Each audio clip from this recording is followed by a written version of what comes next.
DJ Hed is one of the founding fathers of homegrown radio, an iHeart radio personality, and he has DJed and collaborated with folks like Snoop Dogg, Mack 10, Glasses Malone, J Rock, Nipsey Hussle, Lil Wayne, Kendrick Lamar, Tech Nine, Rick Ross, and the list goes on. We discuss how him getting fired from his job resulted in him deciding to bet on himself and the ups and downs that came with that. Life as a DJ ain't easy, and DJ Hed joins Peaks and Valleys to talk about it right now. They say it is the darkest before the dawn. But what do you do before the dawn comes when all you have is candles and night lights guiding your path until morning, until your sight is restored and you can see your way out, your way through, your way to the other side. You push with all your might until the day breaks and your victory comes. This is Peaks and Valleys with TK Trinidad. Okay, folks. I'm really excited, even though he doesn't really show too much excitement, but I think he's excited on the inside. The Coast Guard himself, the creator of Homegrown Radio, the DJ extraordinaire, DJ Hed. Please welcome to Peaks and Valleys. Hey, greetings to all of your fanfare and your minions. I don't have minions. I'm just trying to be like DJ Hed when I grow up, like, you know, just doing my thing and not caring about it. You can do that. A lot of people can do that. I mean, I think that's a thing now. People just not giving a fuck. I think I like it though. I think it's dope. I'm not going to argue with you because arguing with DJ Hed. So again, if you guys kind of get the theme, most of the people who come on this show is people I know. So DJ Hed and I used to work at the radio station together. And it's really a moot point to argue with DJ Hed. You just kind of, you know, you learn under the learning tree and then you kind of go from there. You know why that is? That's because I don't argue with feelings. All I do is debate with facts. And if I don't have the facts, I go get them. And so that's why people always lose. So let's get into it. In your life, has there ever been a time where you questioned, you know, so if you guys are not following DJ Hed, you need to. You're doing so much. I don't know how you have time to sleep. I don't know if you sleep. But this is not an overnight thing. You didn't just decide that I'm gonna, you know, be a DJ and then all of a sudden now you're on Big Boys Radio and now all of a sudden you're on Real 92.3. So is there a moment in your life where you're just like, man, I don't know if this is the path for me? Maybe I should go and do something else. Maybe I should go and get a 9 to 5. Is there a point in your life where that happened? Never. I think like there was a point when I had a regular job. I used to work at AAA, and I remember the defining moment that happened for me was 2007. I never forget. It was 2007, and they fired me for whatever. They had some trumped up charges that they had came up with, and they fired me basically and walked me to my car, and I was just sitting in my car before I drove off, and before I hit my mom to tell her I got fired, because it was like that was gonna be all bad to tell my mom that I got fired from the job that she wanted me to have. I was just like, this is never going to happen to me again. Like, I'm never going to allow somebody else to have my life in their hands like that. So in 2007, I made a decision and I said, I'm either going to make it doing what I want to do, or I'm going to fail, and I'm going to fail all the way. I'm going to make it all the way, or I'm going to fail all the way. So that's when I kind of decided that would be my path moving forward. When they fired me in 2007, I hadn't had a job, a regular 9 to 5 or a real job, until I got hired at the radio station in 2015. So I went 8 years just hustling in the streets legally, and just trying to figure it out, and building my brand and my network and all of that shit. But that was the last time when I was just like, I walked away from it. I'm cool. Like I also thought, like, I'm either gonna win or I'm gonna be like 50 years old sleeping on my mom's couch. Like, at least I tried, and I was comfortable with that. So tell me about, I have 2 questions from that. First off, that attitude where like you're just not going to give up. Where does that come from? Does that come from like your mom? Does that come from just something that you've always had inside you? Because some people be like, all right, I have to go and get another job because I can't support myself, or I have to do like what? It just, you have like this calming like energy about you. So where did that come from? In two places. One, I have a relentlessness that's different than most people. When it comes to anything in life, it can be success, it could be career, it could be a woman. Nothing is going to stop me from getting what I want. So, and I, I was just talking about this shit with my friend. Like, it was like there's been like three girls in over the course of my life who I told them ahead of time, like, I'm gonna have you, I'm gonna get you. It's just a matter of time. Not on some creepy like rapist shit, but on some No, I get you. like I'm persistent enough, and it's gonna happen. Now, whether you give in now or you like me later doesn't matter. So, and I don't have a problem with time either. Like, a lot of people are on a timetable. A lot of people's clock is ticking biologically or career wise or whatever. I don't have a clock because I understand that time is a man-made construct. Anything that's man-made, I don't necessarily believe in or fuck with. Time is one of those things. Unless you agree to something. So like being punctual and stuff like that. But when it comes to time, human beings came up with the concept of time. The universe doesn't know time. So me understanding that, it started to give me a relaxed thought process on how to deal with things, and they come when they come, and I don't have a problem waiting for it. So that's where I get that calming. The other part of it, the relentlessness, comes from my mom. My mom is a full fade when it comes to being a black woman in America. Like, my mom was a single mom, 3 kids, always had 2 jobs, hustled Avon and Crystal and candles and sex toys, whatever she can get her hands on the side, going to school, got a master's degree all at the same time. Damn. So it's like, so that's another part. That's another part in my personal life where I be meeting women and they think they can just be cute for a living. It's like, hey, my nigga, I don't know if you know who Jackie is, but Jackie set the bar real high. You know what I'm saying? Like, you can't just be cute. My mom got a master's degree, single mom of 3 kids, and had 2 jobs. So you not finna just come around me and be mediocre, lackluster, none of that shit. Like, everything around me is greatness or it's nothing. So that's another part. That's another way. That's another thing where I get that from. And then the third part of it, where I get it from, is when I surrendered myself and I just understood that it's not about me and what I want to do. Because depending on if you spiritual or not, like, when I surrendered myself, I'm like, you know what? Once you understand that you're not in control, yeah, life gets way easier. And that's what happened to me. When I turned like 30 or 31, I think I had two spiritual and intellectual enlightenments. One when I was 27 and one when I was 31. And both of those on different levels. But the one when I was 31 is when I decided to surrender myself to the will of the universe. And that's when my life changed.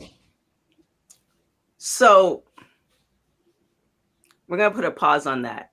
In the 8 years from when you got fired from AAA to Real 92.3, like, you was hustling, right? Mm-hmm.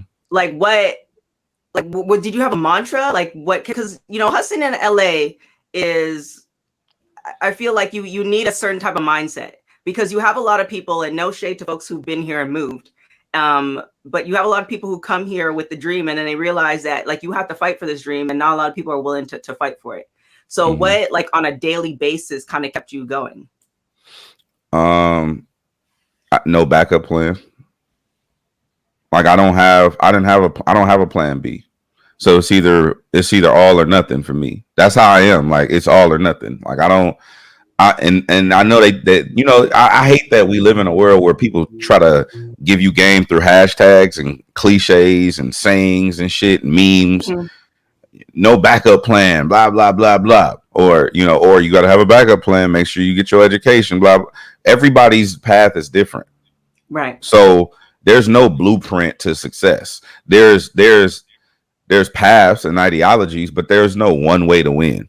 Especially not now with the advent of the internet into everything that we do daily.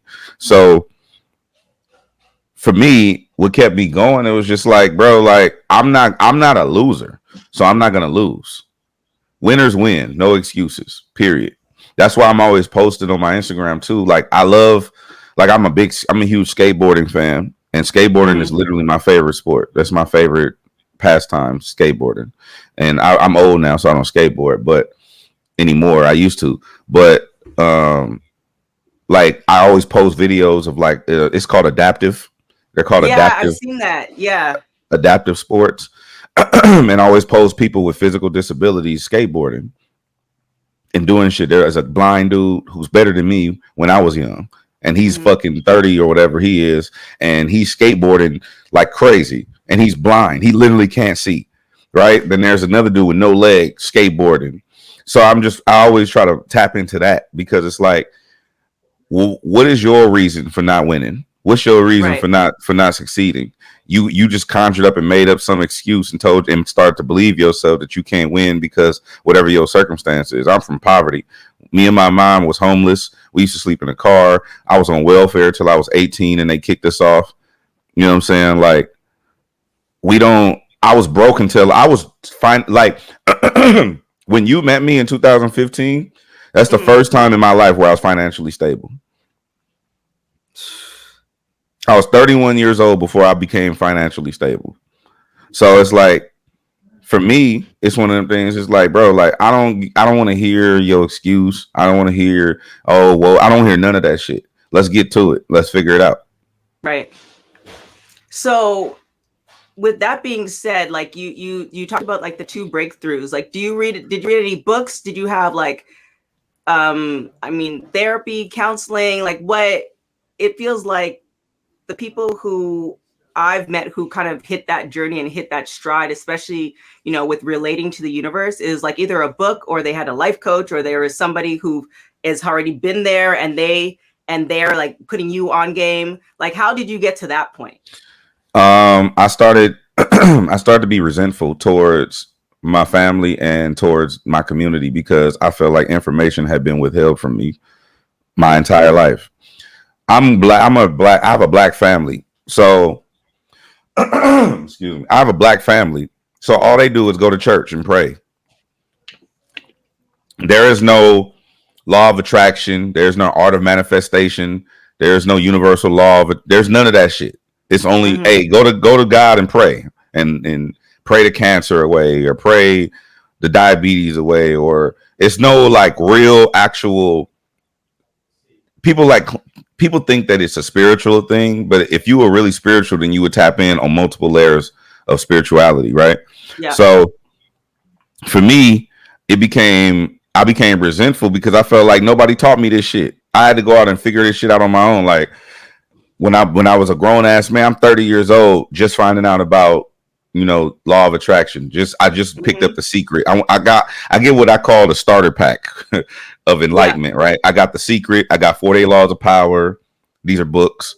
I got like The Art of War and like a couple of books, right? And I just started consuming information as fast as I can get it, because it's like when you be and I told the homie, I was like, how when you be hungry and you haven't eaten all day, like say you working all day, right? You get up at 9 a.m. and you go until 6 o'clock in the afternoon in the evening, and now you starving because you haven't eaten all day. That's how I felt about information. I felt like I went my whole life with no information. I'm starving. So I just started consuming books as fast as I can get them, podcasts, anything I can get that's information. I started feeding myself all of this information. And another component was my manager, Salas, used to teach me things and give me a little game, a lot of game actually on how to maneuver the world and different perspectives and different way to think, thought processes. Like just giving somebody a different perspective can alter the course of their life. And I think that's kind of what happened to me. Like I was able to tap in and get a different life perspective on my entire existence. And that's kind of like what set me down that path. It's so crazy because there's certain books and it's just, I don't know. I also feel like even though, because I was raised in the church as well, but I feel like there was a certain type of base that sets you up in order to receive, the stuff about the universe and just kind of like opening it depends on what church you went to too. That's a whole nother story. But I feel like, you can't take that away because you had to be at a certain level to kind of accept all of that. Now, this question has nothing to do with the show, but I quote you all the time because I fully embrace this. My thing is, I hate when people complain about LA, especially people who are not from here. And everybody knows I'm not from LA. But like my biggest takeaway, well, one of them, that's not my only one, but my biggest takeaway from you is just that, like, even though I'm not from here, I'm living here. So I need to appreciate, you know, all the nuances of it. And if I don't like it, then it's like, I need to leave. And so I preach this to everybody, but can you, like, you know, being the Coast Guard himself, can you please just kind of give everybody a tidbit for those folks who want to move here or the folks who are living here, you know, what you mean by that? I mean, like, LA is a beautiful city, Los Angeles and surrounding. Like, we got, and if you look at a broader spectrum, LA, IE, even San Fernando, like, this is a beautiful place to be. This is a wonderful place. The people are great. And I just find that transplants always move out here and they stay in the 30-mile zone, and they don't leave it. And they have an experience that's not authentic to the city. And so, and then they base the whole city on that 30-mile zone. And I'm just like, bro, that shit is trash. Like, that's whack. Don't do that to my city. And I'm not going to stand for it. I don't have a problem with, like, I remember when the whole thing came out about Summer Walker and a couple other people that, you know, it was viral and it was a whole thing, but that's not my intent, is not to like check people or to like press people or no shit like that. I have a very specific problem. Like, even when the whole 6ix9ine thing happened, they were like, well, you didn't say nothing to him and his homies are in New York talking shit about LA. They have no intention in coming here and utilizing the resources for the benefit of their career. I have a very specific problem with people who come here for the benefit of their own life or their own career, for opportunity or whatever they're trying to, whatever dream they're pursuing. They utilize the resources of the city for their own personal gain and then talk shit about it. That I'm not going for. It don't matter who you are. So on a street level, I don't got nothing to do with that. That's some street shit. Let them street niggas handle that shit. On an industry level and on a transplant level, on a human level, I have a very, very, very big problem with that, because you just as well as you came here, you can leave. No one's forcing you to be in LA. So right. Me personally, that's my number one issue, is specifically with industry people. It's not really about people who just come here and you work at, you know, you came here to work at Boeing and you have a family and you raising your family and you talk shit. Okay, it's gonna be adjustments, but right. Don't talk shit about something that you haven't fully understood, taken the time to understand, and you're only pillaging the resources of that area. That's out. I don't fuck with that. Thank you. Period. Last thing before we get out of here, what would you say in one sentence, if you can, to somebody who is, you know, doesn't have necessarily the mindset of you, like where you started, like, you know, they just got fired from their job. They're in that valley and they're just questioning, you know, what's the next move? What would you say to them in one sentence?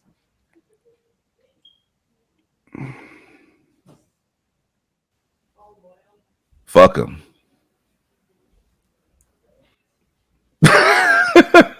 Just because nobody listen, it's two layers to that. One, nobody else is in control of your life like that.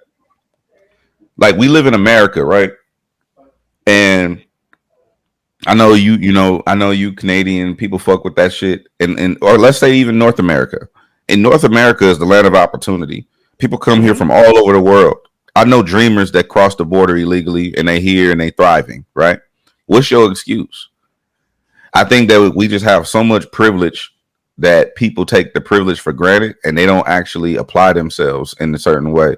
So it's like, if you questioning yourself and all, like, I'm at a point now where I really don't have time for that shit. Like, anybody that's not sure, I need you to go figure it out and come back. Come back over here when you figure it out.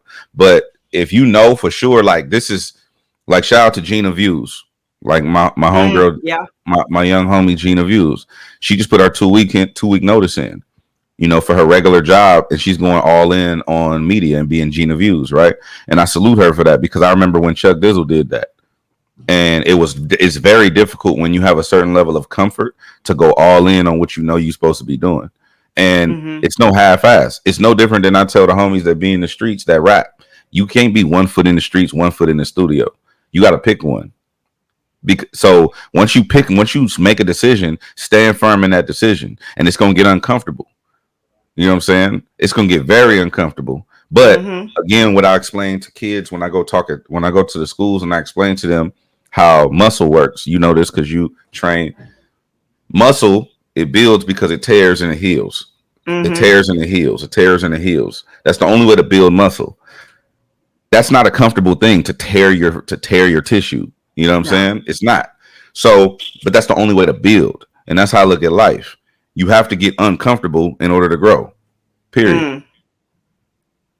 There it is. I feel like I could talk to you forever, but I know you don't have that type of time. And then you look at me sideways like, girl, I got to do things. So thank you so much for doing this. I really, really appreciate it. Is there anything that you want to plug to let people know where they can find you, how they can support, all that good stuff? It's just DJ Hed. I'm doing all kind of cool shit. I'm looking forward to doing more shit in the community. I got a big thing coming with a big organization. I'm gonna be doing some things for the kids in Los Angeles County. So I'm looking forward to that. I like it. Thank you. I appreciate it. All right. Peaks and Valleys is produced by Josh Rodriguez and TKO Productions. Spoken word and voiceover is done by yours truly, Lem Gonzalez. Thank you for listening, and remember, after the darkness comes the dawn.